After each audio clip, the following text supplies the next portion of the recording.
to Indonesia. America to Argentina. England to Egypt. We broadcast everywhere. Online at www.scoutingradio.com and available to your PC at home, your smartphone at camp, or even to that smelly portaloo at the Jamboree. Oops. No, shouldn't have had beans for dinner. Ow! This is the one and only internet radio station for the scouting movement. Scouting Radio. Jamboree time on Scouting Radio. Hello, Justin Dawson with you. We're live across the world at www.scoutingradio.com.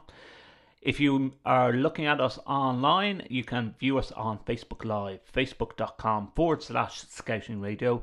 And all the news and information on Jamborees that we are covering throughout the summer are right on our official website, www.scoutingradio.com. If you'd like to get in contact with the programme, please do so. You can tweet us at Scouting Radio, all one word.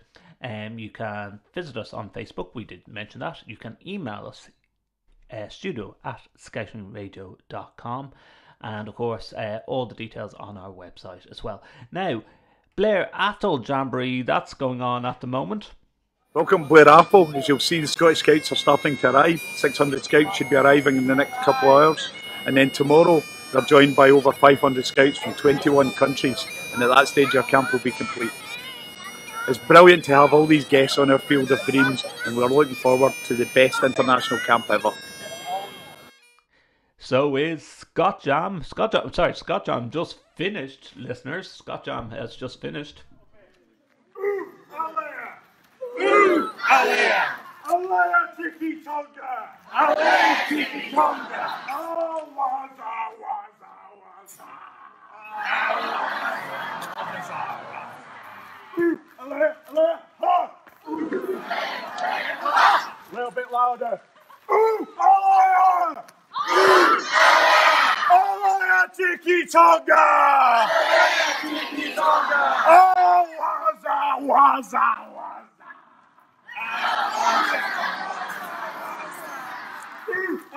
Alea, ha! Gonna go a bit posh. Alea. Alea Tiki Tonga. Waza, waza, waza.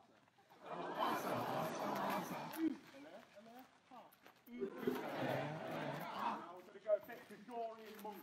Okay, a bit like you're in church, alright? Ooh, alea!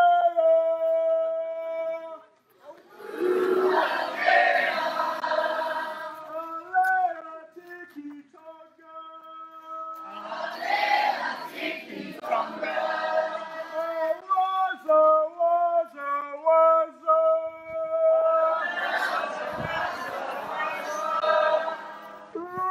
This is the big one. Ooh, alea, alea, ah!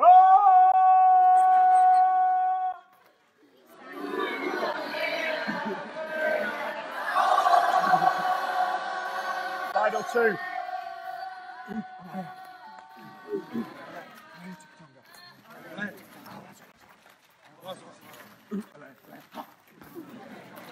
Last one, extra, extra loud. Alea! Alea Tiki Tonga! Waza, waza, waza!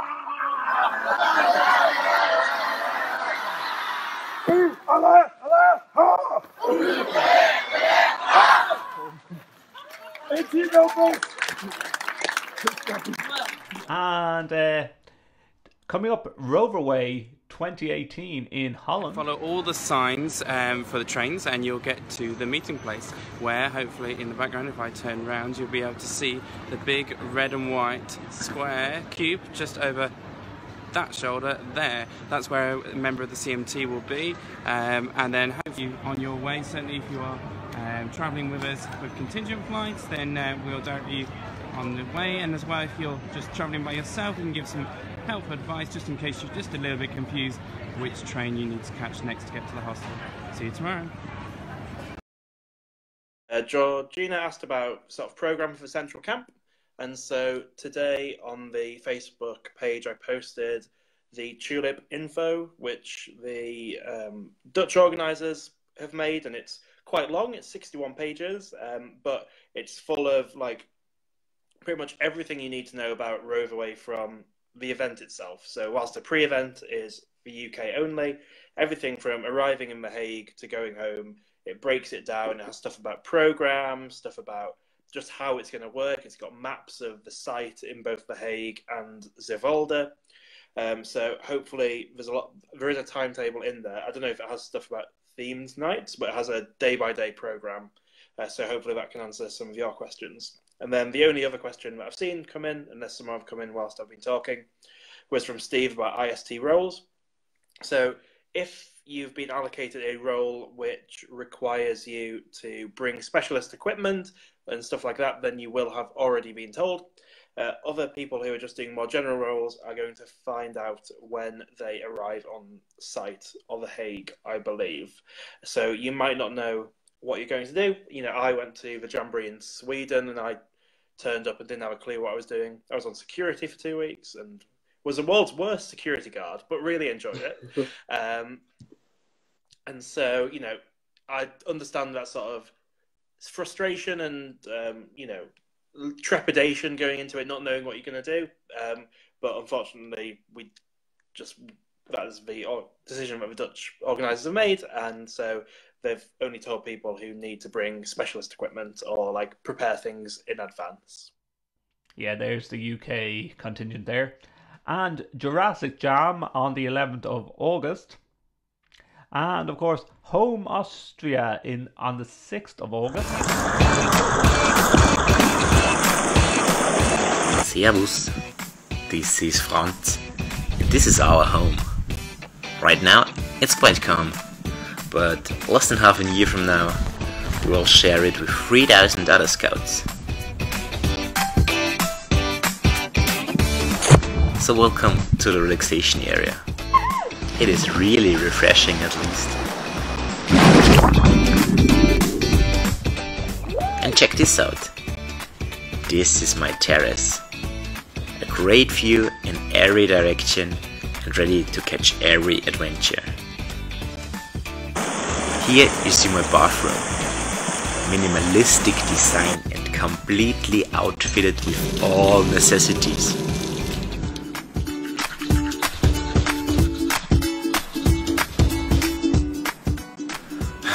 What a stunning view. The Scout Camp Austria is equipped with everything you need.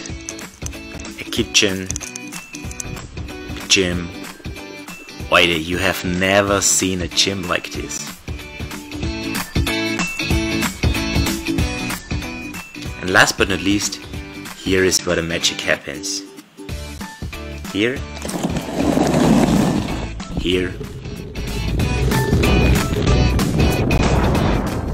and sometimes even here. Welcome to our home. Here, there, and everywhere.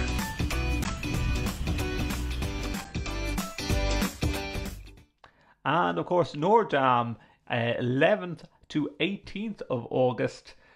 Let's look at what Jam FM did 4 years ago. Tent. Guys. You said it. With a little S on the end. Right, we need to be. Who's lying down this way? Right, Three more do people. this. For those of you that can't spell tent, it's T-E-N-T-S. E-N, we need an N. Right, Yeah. don't lose you. 3 people, N. 1, 2, 3. We've got some more coming over, guys. Just join the team. S at the end. We need an S. We can make SSS. Toast. Toast. Everyone smile at the camera people when they take your face now. Everybody clap your hands. Come on now. Check it out. Left foot now, y'all. Chop, chop, real smooth. Turn it out. To the left. Take it back now, y'all. Chop, Put your hands together, everyone. Well done. coming up to 60 points. Oh, rubbish, I can't dance. Dance, just get some copy Nev's dancing from last night. Yeah. Lewis, you got dancing, man. Go on, Lewis. Ready? No, we go. Oh, we're about to bring out the break dancing. Oh. Yeah. Oh, duos. Come on, Corey. Here we go. Corey's going to do it now. That point goes to Lewis's team for the road model.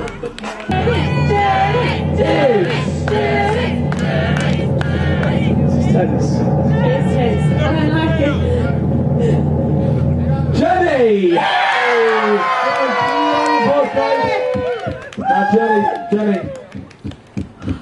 We thought we had forgotten it, didn't you, Martin? He's getting old. He was hoping we got it. Not quite to 4 and 6, 46 yet from the sub-camp over there for Andy. 4-6. Everybody, today is the day that Martin turns 36, 35, 34, 33, 31, 29. No, this is like 28. 28. You know you heard right this. Martin's 28 today, guys. Come on down and join in and singing and dancing. Stick around, guys. You've got brilliant music. Who's that? Stop now. Stop now. He's got it out, madam. Come on down to the main stage. Oh. If you're attending any of those jamborees, do let us know. studio@scoutingradio.com. That is our email address. Let's have some music. And then we're going to come back and talk about Rudyard Kipling. Is he a racist?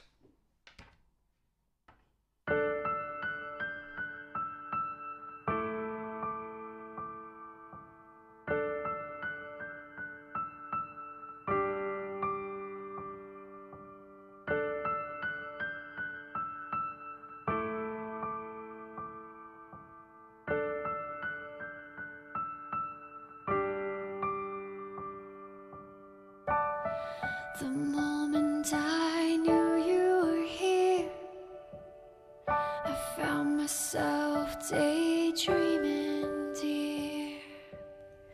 'Cause I couldn't wait to cuddle you and celebrate year after year. I remember still when I heard your heartbeat, and so many sweet memories and but sweet. It was only the beginning, but I couldn't wait to sing you your first lullaby. 'Cause you filled my heart with tiny butterflies.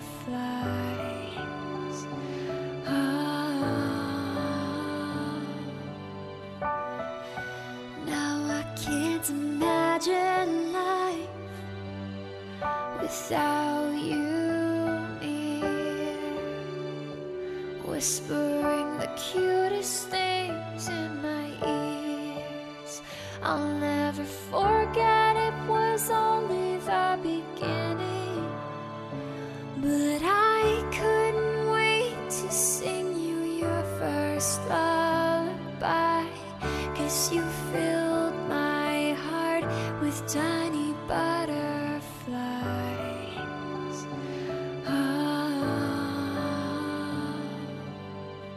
As you grow, you'll see how precious you are to me. 'Cause you are always in my dreams.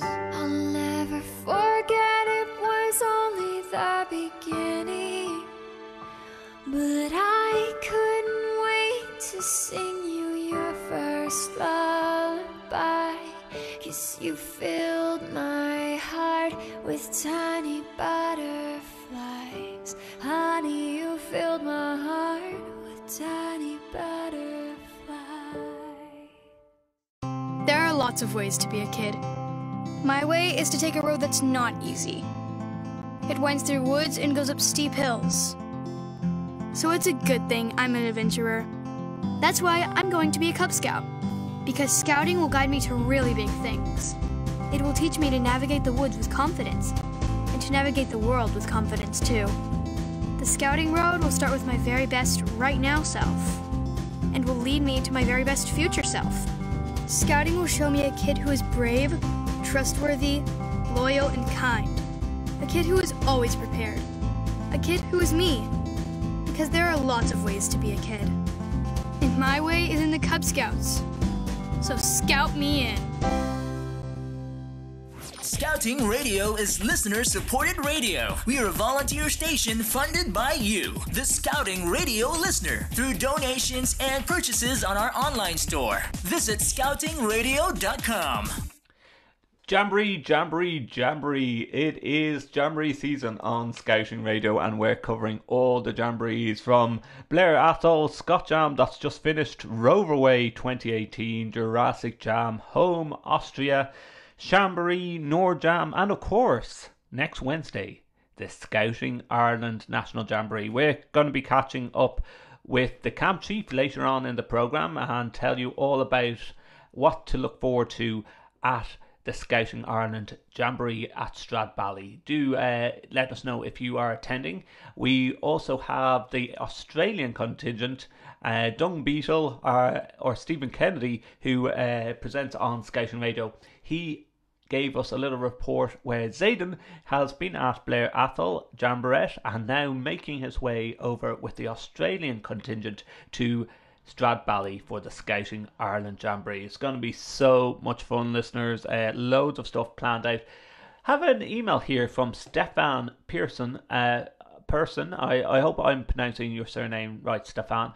It is time for many scout camps in Sweden now, but this year will be different. Due to, for us in Sweden, extreme heat for the month, our forecasts are very dry and Sweden is mostly forests. So we're not allowed to have any fires, and in some cases camps have been cancelled for safety reasons. Also, we have 80 plus major fires in our forests with 20,000 hectares burning. That's more than can be handled. What is the situation in your country, and how do you manage scout camps when it is hotter than what you are used to? Well, we actually asked this question to the camp chief at Scouting Ireland for the Scouting Ireland Jamboree, and we'll be answering that question later on. But some other listeners, if you want to get in contact with Scouting Radio and let us know, like, it is an extreme heat wave across Europe at the moment. We had a bit of rain yesterday and the day before, and it does help the ground when you're going to be pitching tents. All the grass is scorched at the moment here across Ireland, so that and keeping scouts hydrated. How do you manage? Let us know. studio@scoutingradio.com. That is our email address. Now, as I was mentioning just a moment ago before the song, Rudyard Kipling's poem If scrubbed off a wall in the UK by students who claim he was a racist. He is regarded as one of England's greatest writers, whose poems were praised as the nation's favourites, and those whose books were lauded as classics of children's literature. But it appears Rudyard Kipling has fallen out of favour with today's generation of students after it emerged that his poem If has been scrubbed off a building by university students who claim he was a racist. Student leaders at Manchester University declared that Kipling stands for the opposite of liberation, empowerment and human rights. The poem... just lost my mouse there. The poem, which had been painted on the wall of Students' Union building by an artist, was removed by students on Tuesday in a bid to reclaim history on behalf of those who have been oppressed by the likes of Kipling. In lieu of Kipling's If, students used a black marker pen to write out the poem Still I Rose Again by Maya Angelou on the same stretch of wall. Sarah Khan, the Liberation and Access Officer at Manchester Students' Union, blamed a failure to consult students during the renovation of the Students' Union building for a Kipling poem being painted on the wall in the first place. We, as an executive team, believe that Kipling stands for the opposite of liberation, empowerment and human rights. Now, to remind our listeners, Kipling was a neighbour of the founder of Scouting, Baden Powell. who helped write the Jungle Book.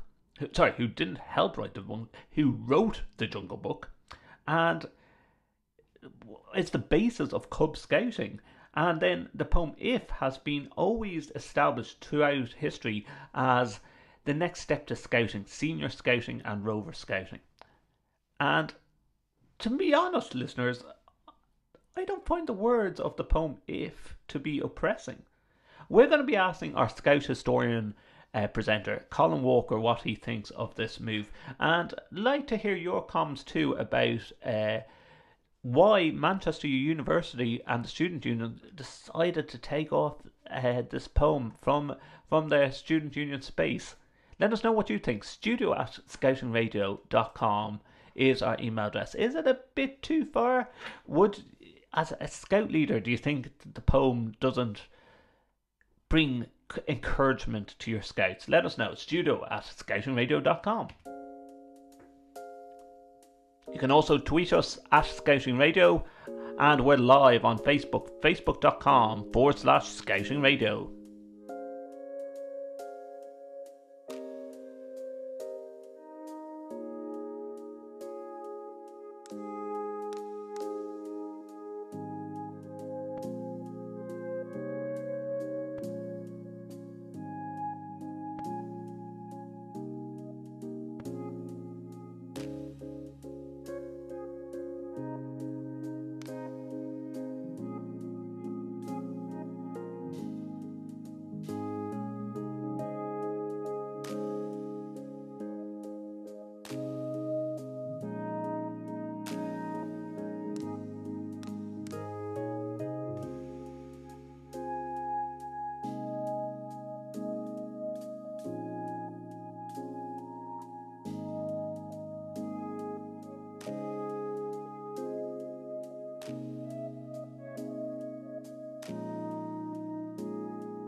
Hello, Alessandro.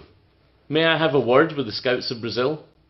Well, I'm really pleased to inform you all, the Scouts of Brazil, that you've been selected by the World Scout Committee to host the 3rd World Scout Education Congress in December 2019.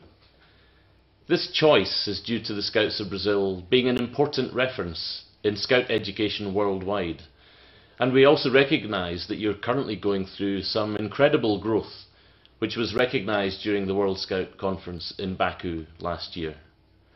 The first World Scout Education Congress was held in Hong Kong in the Asia Pacific region. The second one in Kandersteg International Scout Centre in Europe. And this, the 3rd World Scout Education Congress, will take place in Inter-America in the wonderful city of Rio de Janeiro. We are super excited and full of expectations for this event, and we thank all of the Scouts of Brazil for accepting the challenge to deliver this wonderful World Scout event. I'll see you in Rio. Sempre alerta. Scouting Radio. One movement. Get more merit badges, have more fun, and just a blast. One station. Our troop has been there before. We try and do one adventure about every year. Scouting Radio. Scouting Radio. Loads of comments coming in to the studio@scoutingradio.com regarding this whole Rudyard Kipling If. And some are asking, can you read the poem to remind us of the words? So, clear my throat and read it to you. If you can keep your head when all about you are losing theirs and blaming it on you. If you can trust yourself when all men doubt you, but make allowance for their doubting too. If you can wait and not be tired by waiting, or being lied about, don't deal in lies, or being hated, don't give away to hating, and yet don't look good too good or talk too wise.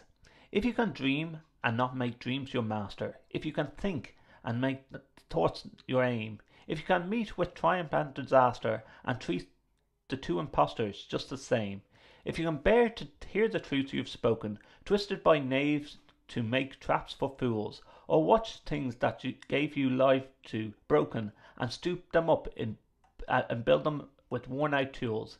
If you can make one heap of your winnings and risk it all on a game of pitch and toss, and lose and start again at your beginnings and never breathe a word of your loss. If you can force your heart and nerve to sinew to serve your long turn after days are gone, and so hold up on when nothing in you except the will which says that to them hold on.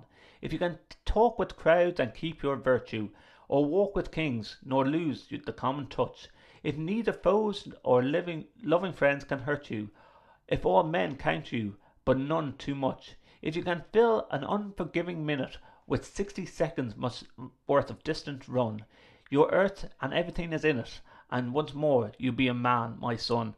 I don't get it, listeners. I don't get it. What is the problem with the poem If? What is the problem with Rudyard Kipling apparently being a racist? Let us know your thoughts.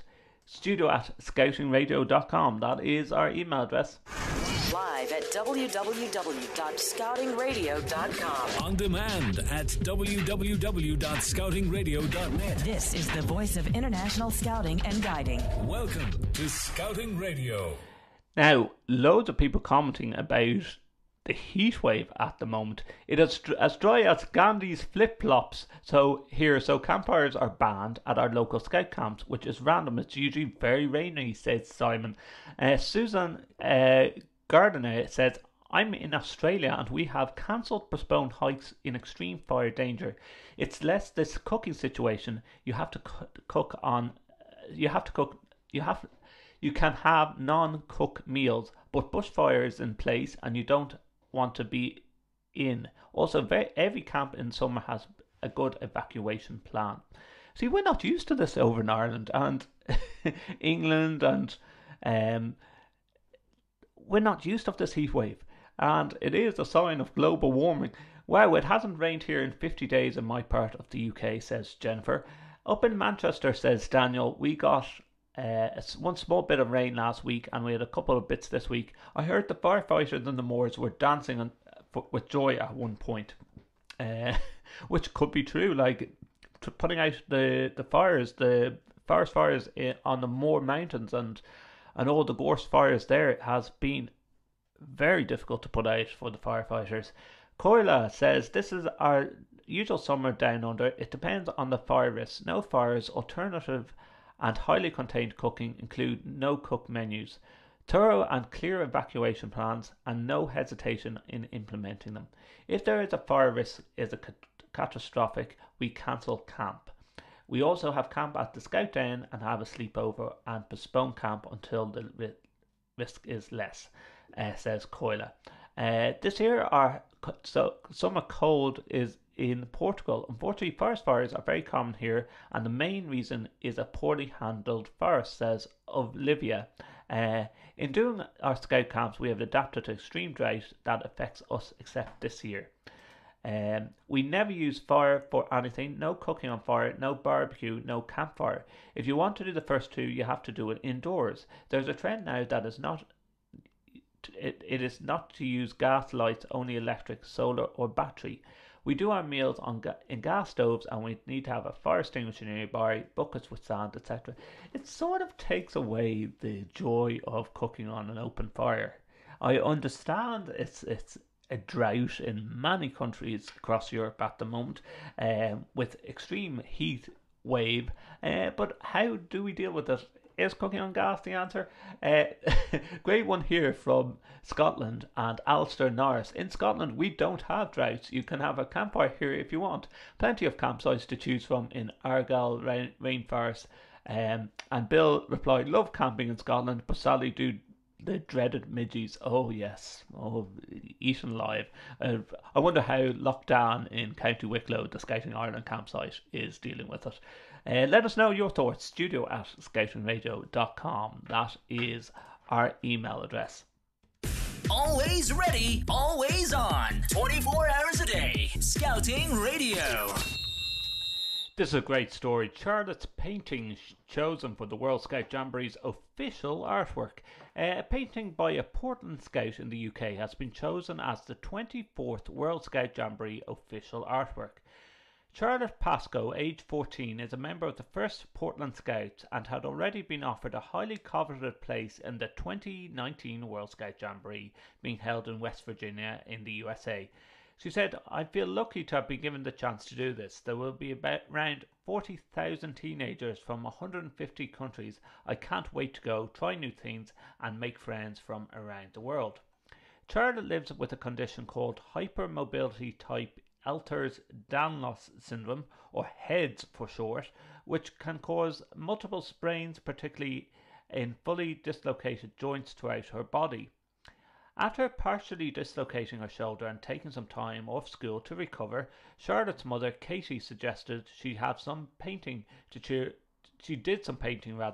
herself up.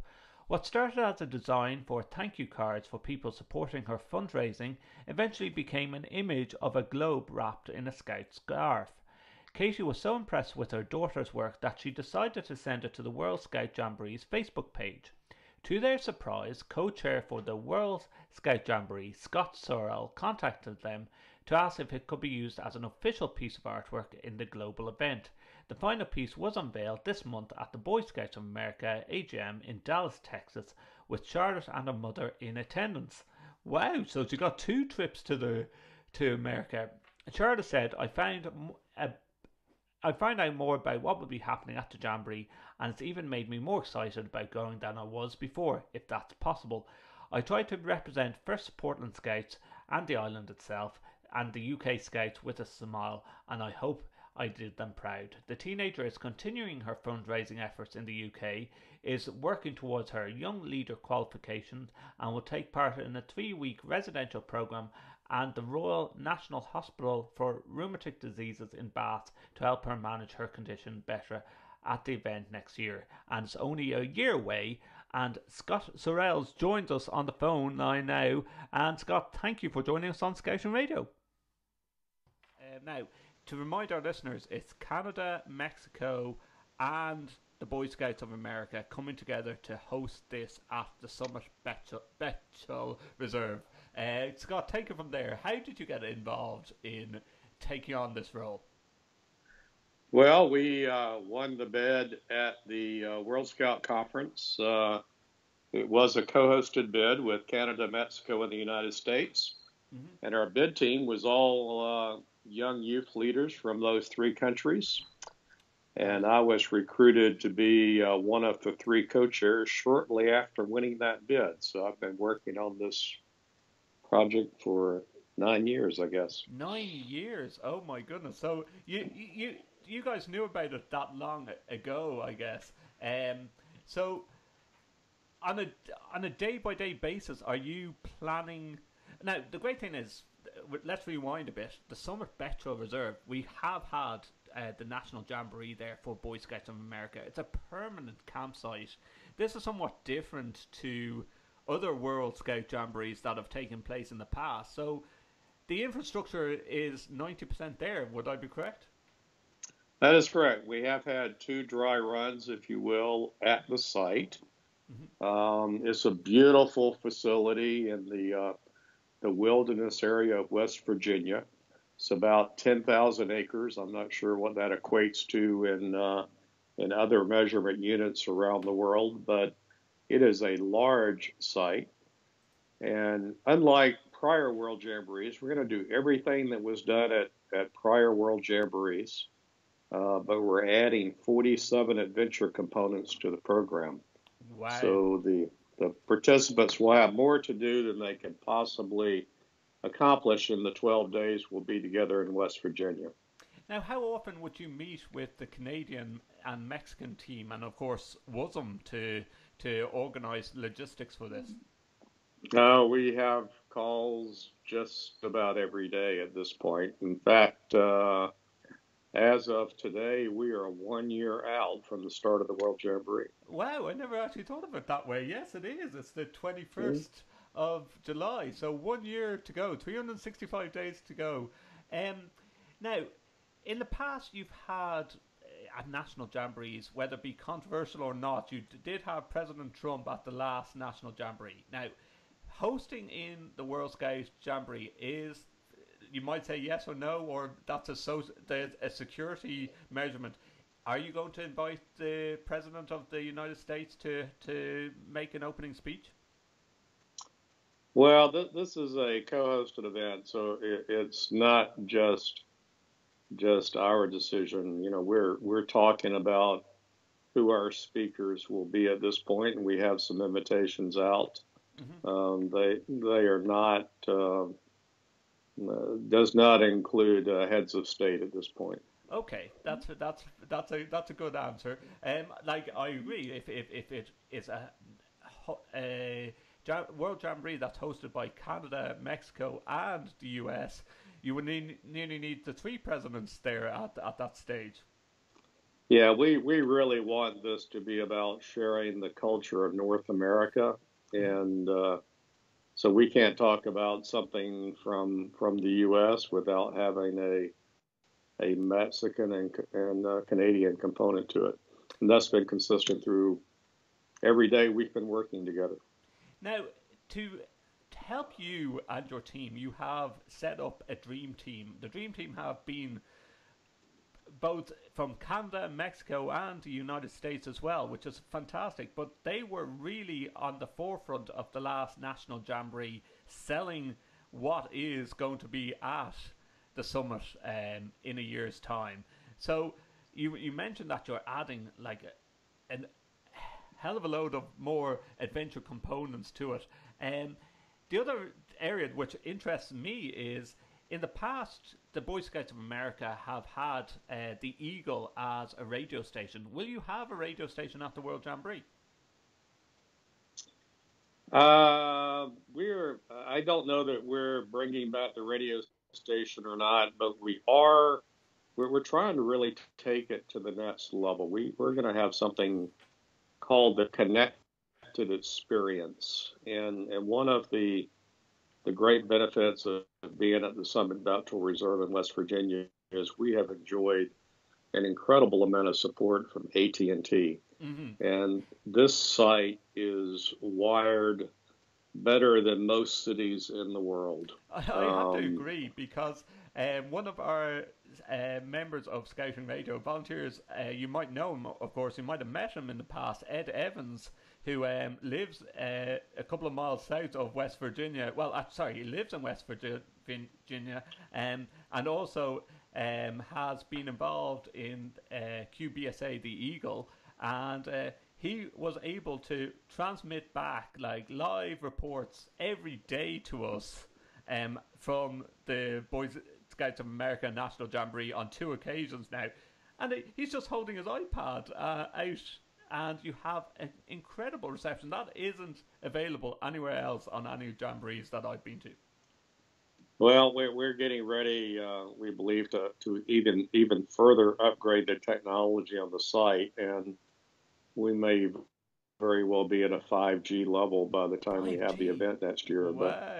But we expect technology to provide information flow not only to the participants on site, so you can become more involved in what's going on around you, but it will be feeding content to the World Scout community, you know, the 50 million scouts around the world who aren't with us in West Virginia. That's always been one of my goals. What are you looking forward to most, Scott? Like, after spending this much time on planning this jamboree, what are you looking forward to the most? Well, my life is mainly meetings and conference calls, and I don't get to see as much youth in action as I would like. So I'm looking forward to the times of just being able to walk in the base camps and watch the young people interact with each other and experience some of the adventure elements in the summit, some things that they've probably never done before in their life, and they're wondering if they should do it this time. And seeing that smile on their face when they get off the mountain bike or come down the zip line or whatever it might be. Now, the Boy Scouts of America, of course, are changing so much. Now, girls are welcomed inside the Boy Scouts of America. I always predicted in my little crystal ball this was going to happen before the World Jamboree in 2019. So, of course, you will have the contingent with girls and boys at the World Jamboree. But not only that, the cultural aspect of it all. This is something that America hasn't really done before as a World Jamboree. Well, in a way, yes and no. And I've been involved in the BSA now since I was 8 years old. And, you know, we have actually served young women through our teenage programs that have been co-ed for probably 50 years. Mm-hmm. With the mentoring program, yes, yeah. Yeah, it's really just the Cub program and the Troop program for the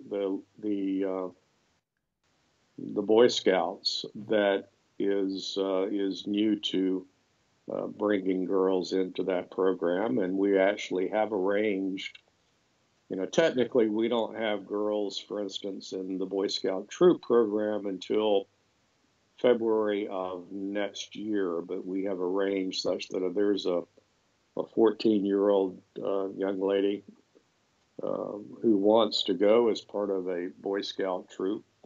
We've arranged that can be done. Oh, super. And we'll have any number of explorers and venturers there, and of course those programs have been co-ed since the 70s.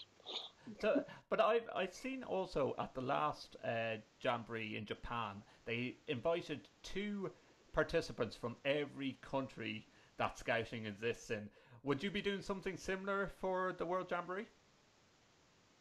Well, we certainly want as broad a representation as we can get. You know, there are 169 national service organizations in the world. We want to have as many representatives we can get. And we're in the process of raising solidarity funds to help make that possible. Now, I've seen some of the stages, and I've seen the actual field from Ed Evans doing the reports from the Boy Scouts of America National Jamboree. It's a massive, massive open space to have opening ceremonies. Can you let us in with any secrets of who's going to open it, or what's to be expected? I can absolutely let you in on no secrets at this point. Okay. But that was a good try. Yeah, it was a good try. Yeah, we actually had one of our planning calls as recently as last Sunday, and we're kicking around some names, and we have some invites extended. We're planning 3 shows at this point in the arena. The classic opening show, of course, and then we're going to have a unity show mid through the Jamboree. Goal of bringing everybody together and some important messaging there, and then we'll have our closing with the incredible fireworks and the music acts and other things that hopefully will be remembered a lifetime.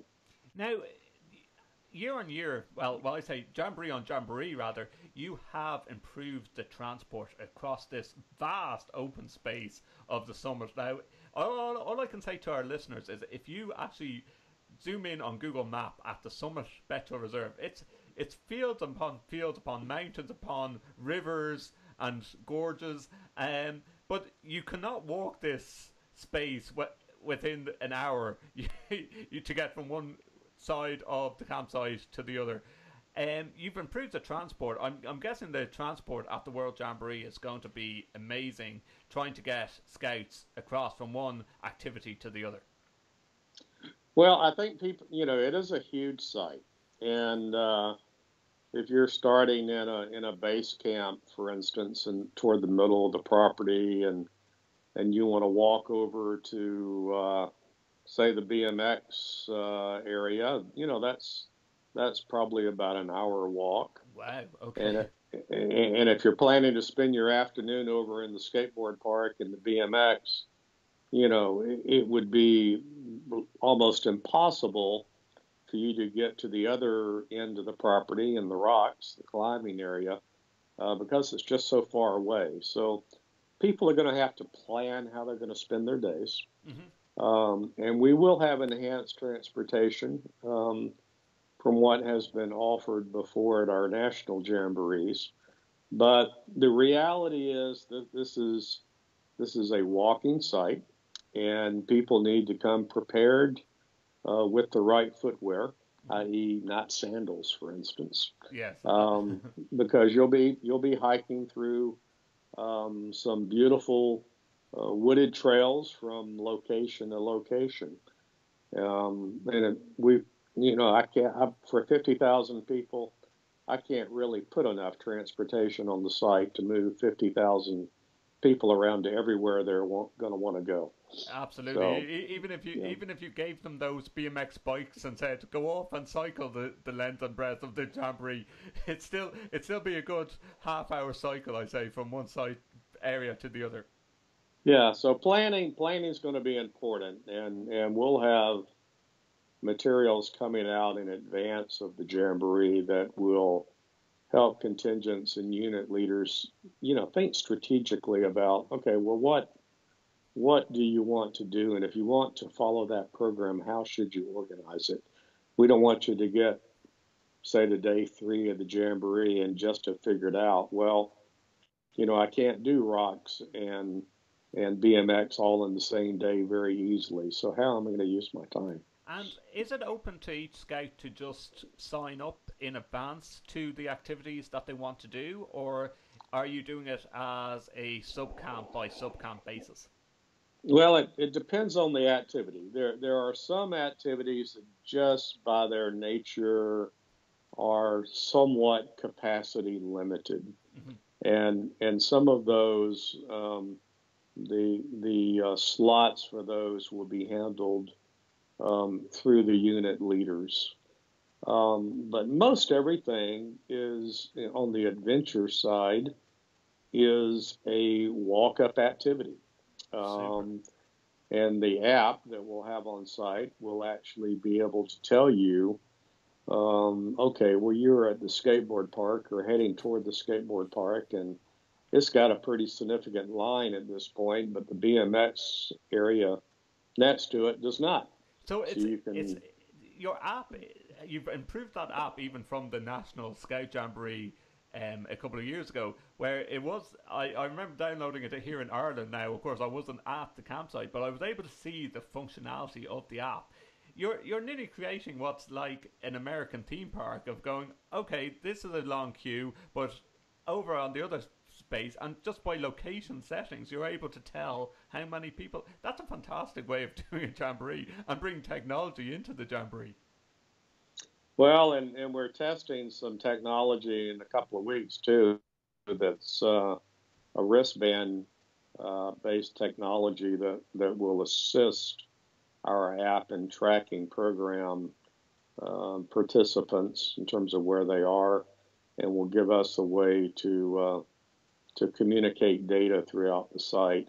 And one of the other neat things, we've had wide games in prior Jamborees where you hooked up with scouts from around the world to exchange names and addresses and stay in touch with them. And we believe this will allow us to do that electronically. So post Jamboree, it's not. It's gone past the day of having a notepad and asking youth members asking each scout, okay, let's exchange badges and keep in touch after the Jamboree. This all can be done by the fact that most of these scouts are going to bring a cell phone to camp, and they're going to be able to exchange details that way. That's correct. That's the dream. That is fantastic. And the wristband idea, I've seen different designs throughout reporting on different Jamborees, Scott, where the wristband can also act as prepaid money. I've seen this being worked at things like the Australian Jamboree, where they were able to just go up to a stall, swipe their wristband, be able to pay for sweets or, well, not sweets, soft drinks and so forth. Would this be something that you're hoping to integrate as well?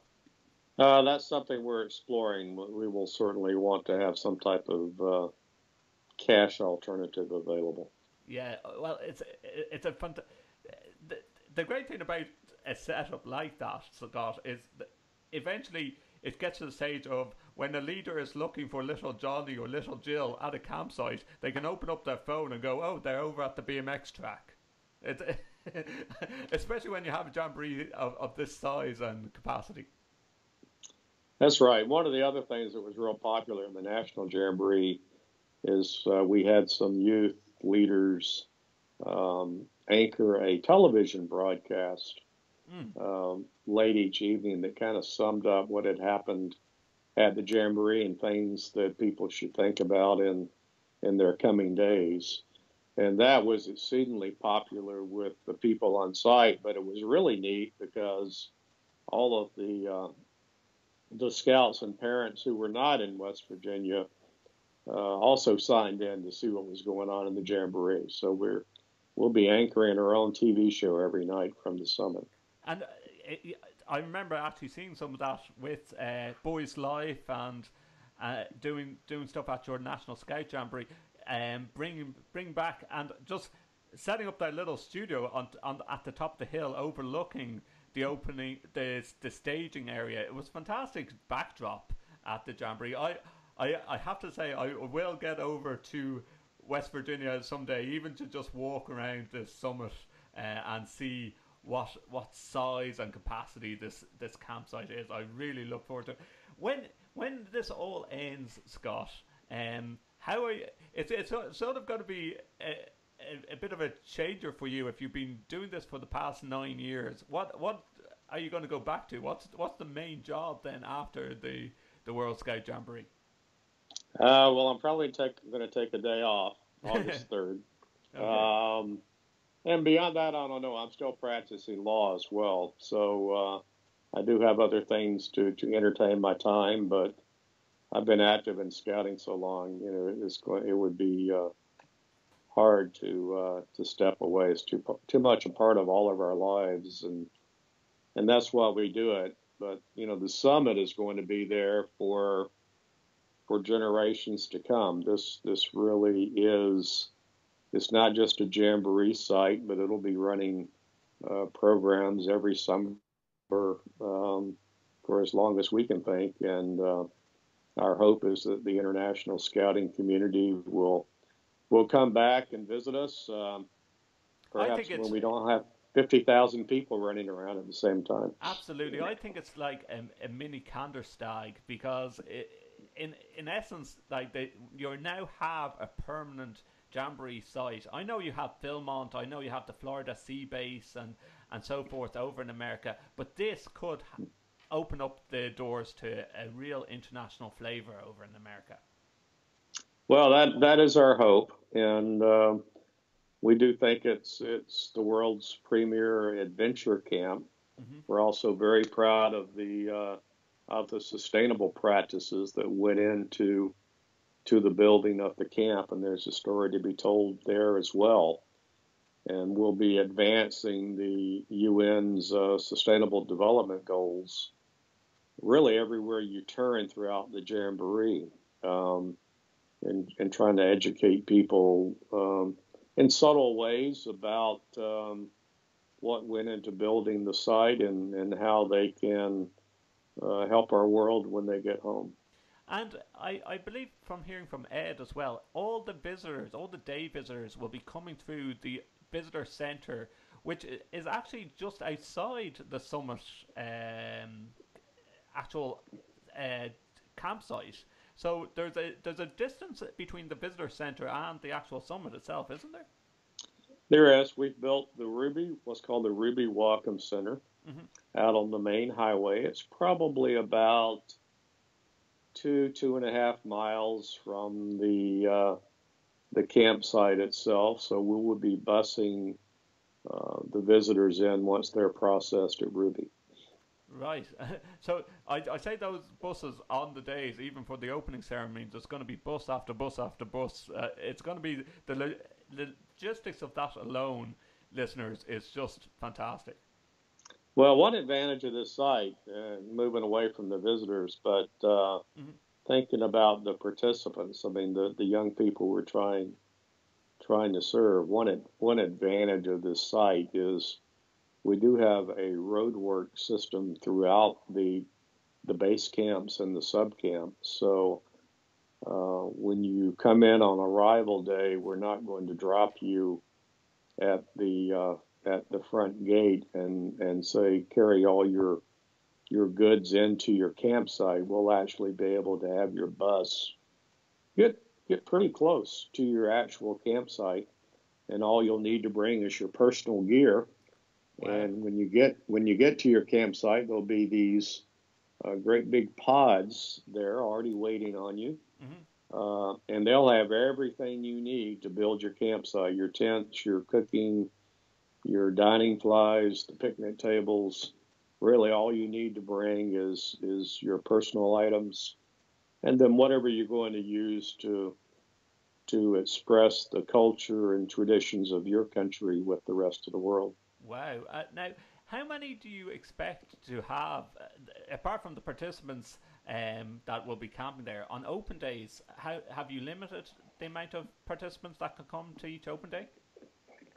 You mean in terms of visitors? In terms of visitors, yeah. Yeah. Well, we're going to test that a little bit. We do have a ticket limit in mind.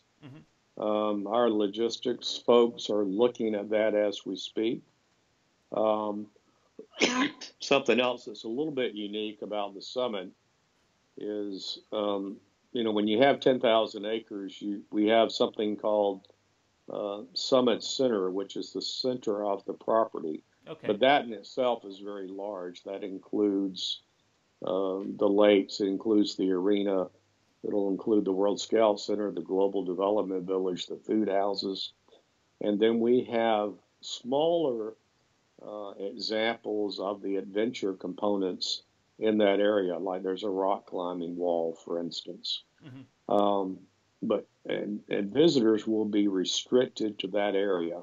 Okay. So they won't be allowed to go back into the campsites, and won't be allowed to go back into the backcountry, say where the BMX course is, or up on top where Big Zip starts its descent from the top of the mountain.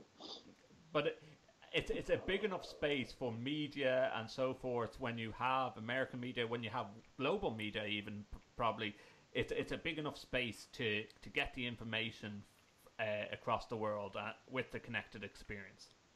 Absolutely. No, we'll have lots of space for visitors, and hope a lot of people do come to see what World Scouting is all about. Now, we will definitely keep in touch, Scott, on the run-up to the Jamboree. I thank you for taking the time. I know it's early in the morning there in America, but I hope to also send you over, I hope you can see my webcam. That's our Scouting Radio World Scout Jamboree badge that we are trying to promote our station while at the World Jamboree as well. So I shall send you over one of them as well. I'll get your details off mic too. I'd be glad to do that, and I've actually seen your patch online, and I understand it's been very well received. I appreciate taking the time out to talk to me today. Happy to do it, and happy to talk to you again in the future. Okay, Scott, I'll be in touch by email about getting your address and so forth. All right, sir. Take care. Thank you very much, Scott. Bye-bye. We are your 24-hour talk radio on the scouting movement. This is listener-supported Scouting Radio. Online at scoutingradio.com. Follow us on our Twitter at Scouting Radio. Loads of comments coming in about this whole Rudyard Kipling If poem scrubbed off walls by students in Manchester University who claimed he was a racist. Zoe Hammond says, do people not realise you cannot change what has happened in the past, how people lived? He wasn't a racist, he acted how everyone else did. Well, you could say that. You can't change the past, but if he is declared a racist, and this is the first I've ever heard of Rudyard Kipling being declared a racist, that if he is, maybe Manchester University have a point of removing it, even if they can't change the past. But this is what we're asking: is he a racist? George Bestowski, if we expunge history, then repeat past mistakes. We study history in order to learn for better ourselves. History must be preserved, not necessarily revered. And I agree with that in some sentiments as well. If you're saying that people were horrible during a time where it actually was culturally appropriate to own slaves, you might as well condemn. Oh, sorry, I lost that post. Sorry, my computer screen moved that time with the comments. Sorry, we'll try and find that in a minute. Colin Sills, students are entitled to protest however they wish. There is a long tradition of this, and it's healthy and to be encouraged. That doesn't mean that everyone else has to erase history. Both Kipling and BP were of their time. But here's the question, Colin. Is Rudyard Kipling a racist? Yes or no? And we might do a poll on this on our Twitter page, twitter.com/scoutingradio. Wouldn't give these idiots much thought, says Laurent. You can't judge the past actions on today's values. If that can be understood, then the fools have no place in higher education. That's a bit harsh. Adrian says, history is important, but the students replaced the poem with one of the Mea Angelou, which was arguably more appropriate in a multicultural university setting. That's one way of looking at it. What else have we got here? Peter says, basically they are idiots, and I hope to get the bill for the dams and told when you pay for the dams you may get back into university. This is a way to show off, nothing more. But it was apparently a vote afterwards, Peter, that says that, yeah, no, scrub this off, we don't want it. And the University Students' Union wasn't consulted. That's what I'm hearing. Let us know what you think. studio@scoutingradio.com. Ladies and gentlemen, please welcome 30 million scouts. One station, Scouting Radio. Still loads of comments coming in about the Jamborees. Justin, will you be at the Scouting Ireland Jamboree? Yes, we will be reporting at the Scouting Ireland Jamboree, and we will also have these cool badges. That is, if I hold that up correctly to the camera there on Facebook.com/Scouting Radio, you will see that we have a badge now for the World Scout Jamboree in 2019. These are available thanks to Karuna Badges, who produced these, and all the proceeds going towards Scouting Radio and keeping us on air. So if you want to get one of these badges, please take a look at our website, www.scoutingradio.com. We'll have a couple of them with us while we're over at Stradbally for the Visitor Day. That's on Sunday the 29th of July, I believe. And hopefully the weather stays nice. It'd be just our luck. We'll be down in Stradbally and it starts pouring rain. Yes, it probably will. We're going to be coming back with talking about patrol leaders and how you choose what age a patrol leader should be. Is it on age? Is it on maturity? Or is it on their last year of being in Scouts? And the same for Sixers and Seconders in Cubs. Let us know how you choose them. Is it the leaders get together and choose, or should the Cubs and the Scouts come together and choose who should be their Sixer, Seconder, patrol leader and APL?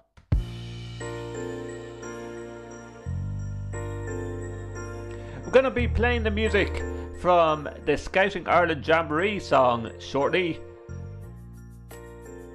Keep it right here, Scouting Radio.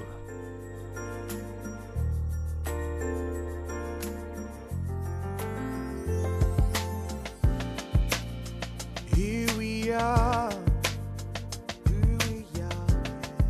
standing as one. My dreams are complete,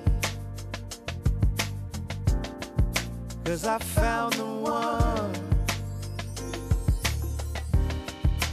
God placed an angel to be in my life. Oh, and now you're gonna be my wife. Oh, oh. When I say I do, that means forever. That means forever. That means forever in love with you. I say when I say I do, say it, babe. That means forever. Oh, babe. That means forever in love with you. I've never dreamed of of someone so beautiful. I've never dreamed of someone like you. No one has made me so happy. Now I'm gonna spend my life with you. I feel complete. Alright, with you next to me. You next to me. And even when we're apart, you're still in my heart. Oh, nothing can ever take your place. I cherish every day that I'm with you. When I say I do, when I say I do, that means forever. That means forever. That means forever in love with you. When I say I do, when I say I do, all right. That means forever, forever, baby. That means forever in love with you. I never dreamed of someone so beautiful, and I've never dreamed of someone like you. No one has made me so happy, and now I'm gonna spend my life with you. I wanna spend my life with you. I wanna spend my life, baby. I wanna spend my life with you.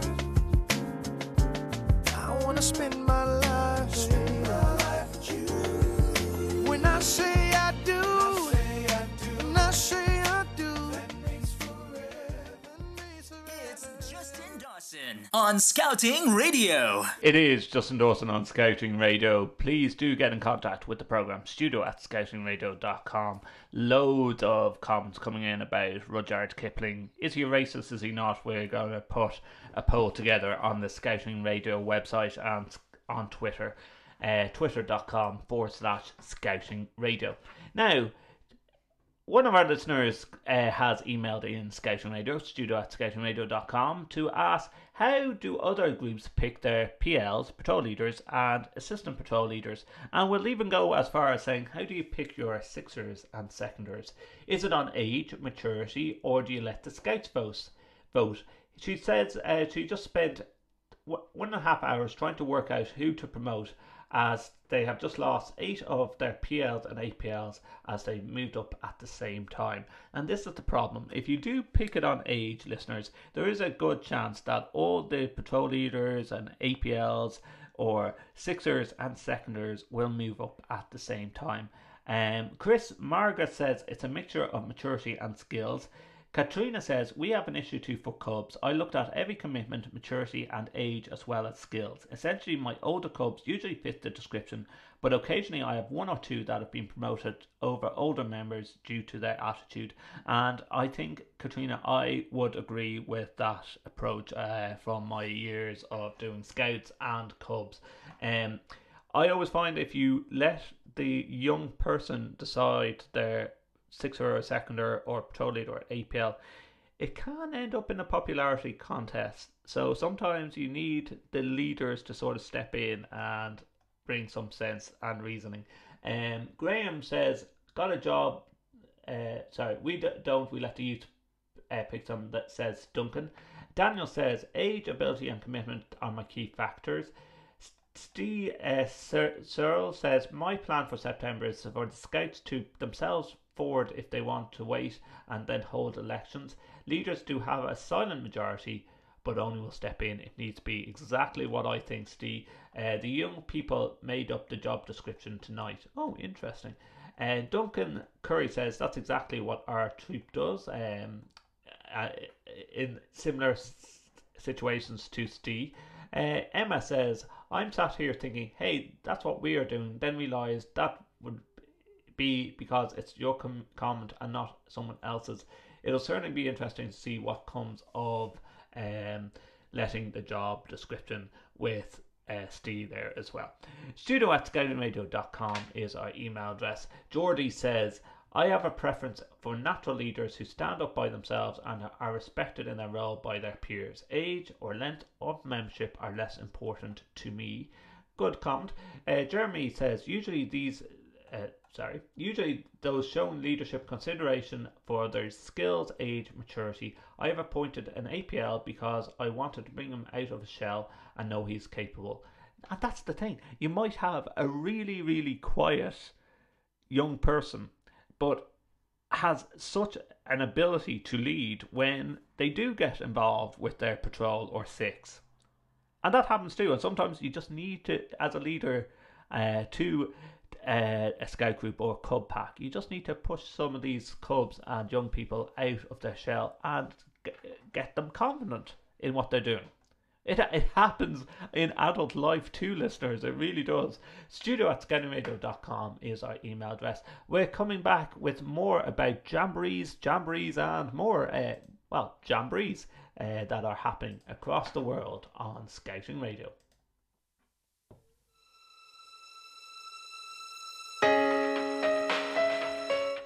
Also be coming back with Scouting Ireland's anthem to the Jamboree in Stradbally.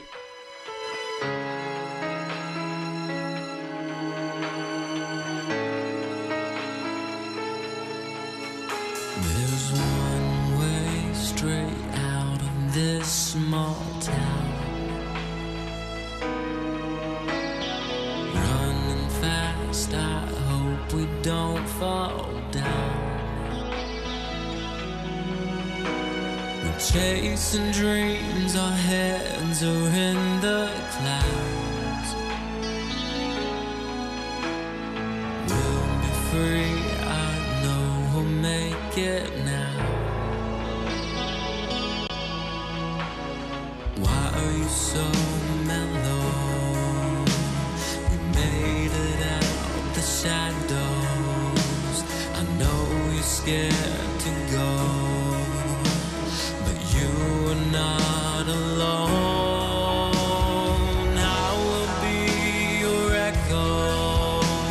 No, I will never let go.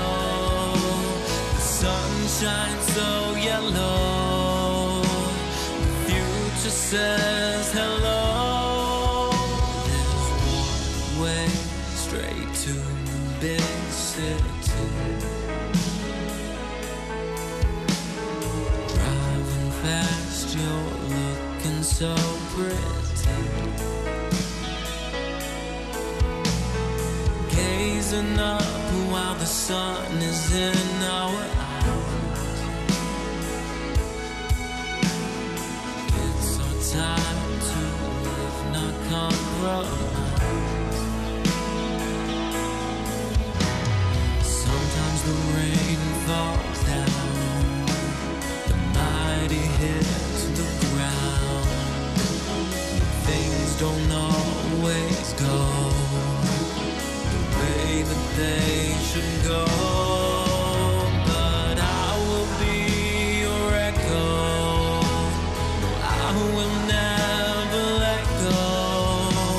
The sun shines so yellow. Future says hello, yellow, hello, yellow, hello. This new life, we're letting go. We're not alone, we're side by side. Yellow, hello, yellow, hello. Real good times. I see the light inside your eyes. This is our time. Why are you so mellow? Can you see the rainbow? We might not sit on thrones, but you are not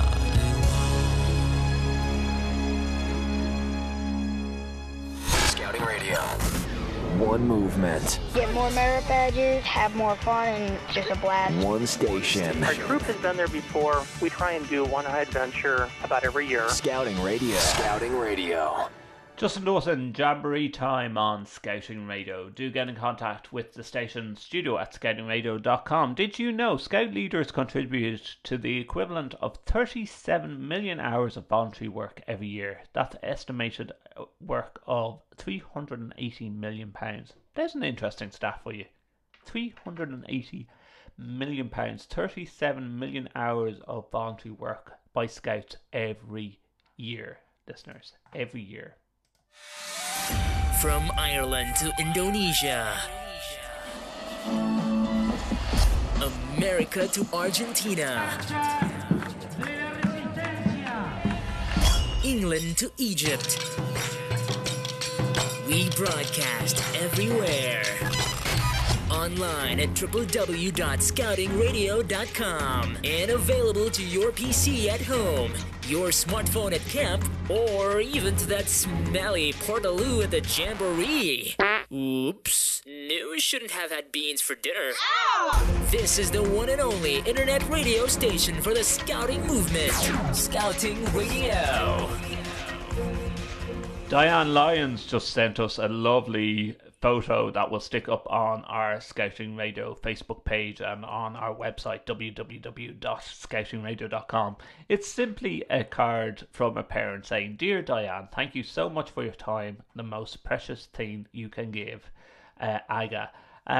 You know, it's so appreciated when parents realise just how much work that goes into jamborees, planning, camps, summer camps, even just a scout meeting for an hour. So much planning goes into all these volunteers.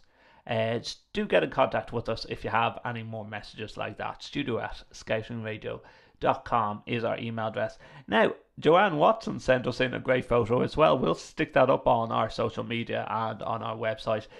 And it's halfway through the year, listeners, so their scout group did a beach party / Christmas party. Some of their cubs and scouts dressed up as Australians who would be celebrating the summer heat wave of a Christmas party. They got out the Christmas tree and everything, and something different to do with your scouts and cubs halfway through the year if you are having hall meetings throughout the summer. Do you actually have hall meetings throughout the summer, or do you just have your summer camp and then go, right, that's enough for the year and need a break for a couple of months? You know, when there's a lot of young people that go away with families on summer holidays as well. So is it worthwhile keeping your group going throughout the summer, or do you just have your summer camp and go, right, I need a couple of months to plan? Love to hear your thoughts on that. Do get in contact with us through Scouting Radio website or through our social media platforms, facebook.com/Scouting Radio. We're also on Twitter, twitter.com/Scouting Radio. And also, this is great. You're doing a bottle air rocket night and you're teaching about space, and then who pops in to say hello but none other than Tim Peake. Have a listen to this, listeners. An explosive start to a surprise visit for scouts from the Farnborough area. Water rockets galore. Tim Peake is a Scout Association ambassador, and he was there to surprise and encourage the scouts at their weekly gathering, and to help them achieve their astronautics activity badge, hence the air pressure rockets. So what did the scouts make of Major Tim's flying visit? It's pretty cool, wasn't expected or anything, it was out of the blue. Yeah, it was quite interesting, so it's fun doing this. I saw him running treadmill in space doing the marathon, and it's just impressed me that he's Well, outer space is it's so cool because that's pretty much the whole entire world. Everything's outer space, and they're we're in it. We know young people are incredibly interested in space exploration. We've got a fantastic badge called the Astronautics Badge, which helps them learn more about space, learn more about life on the International Space Station, and who better to tell them about it than someone who spent 6 months there, Tim Peake. Afterwards, I spoke to Tim, our first meeting for several years, in fact since he went to the International Space Station. Could you have imagined then the extraordinary journey that you've been on? It's been incredible. I mean, it's a huge privilege to fly to space, but it changes your life forever. I mean, the perspective you get from seeing planet Earth from up there is just incredible. And the journey as well, in terms of coming back and sharing that message with young people, has been wonderful. As a Scout ambassador, how important for you is it that young people understand and get excited about space exploration? Well, I think it's really important. I mean, space exploration is a great way of introducing science and technology, engineering, maths, the STEM skills that, of course, we are so lacking in today's graduates and our industry are crying out for. And I think space exploration is a way of just, highlighting the fact that there are exciting careers to be had, and you can actually have a really good time doing it, as we've seen tonight. I mean, we've been doing rocket launches, but there's a serious side to that, but you can have a lot of fun whilst getting a good message across. And the future, Tim, what do you hope it holds? The future is incredibly exciting. In space exploration, just over the next 2 years, we're going to start launching on 2 brand new vehicles from the United States, SpaceX and Boeing. And we're also building components right now for a new space station, which is going to be in a lunar orbit, and that's going to enable us to return to the surface of the moon, and also in the future enable us to go onto Mars as well. And the future for Scouting as strong and as promising as ever? The future for Scouting is really bright, yes. There's so much enthusiasm and passion from these young people, and really just teaching them skills for life that will be with them forever. An uplifting event for the Scouts of Farnborough, though it may take a while for them to come down to earth. That's all I have time for. For me, Justin Dawson, thank you for tuning in to Scouting Radio. Keep it here. We're going to be talking more Jamboree. Colin Walker will be giving his thoughts on Rudyard Kipling. Is he a racist or not? And we also be catching up with Jose Lepavage. He was at Blair Atholl, and he will be giving his thoughts on the Blair Atholl Jamborette as well. Loads more to come on Scouting Radio, the station that's covering jamborees across the world.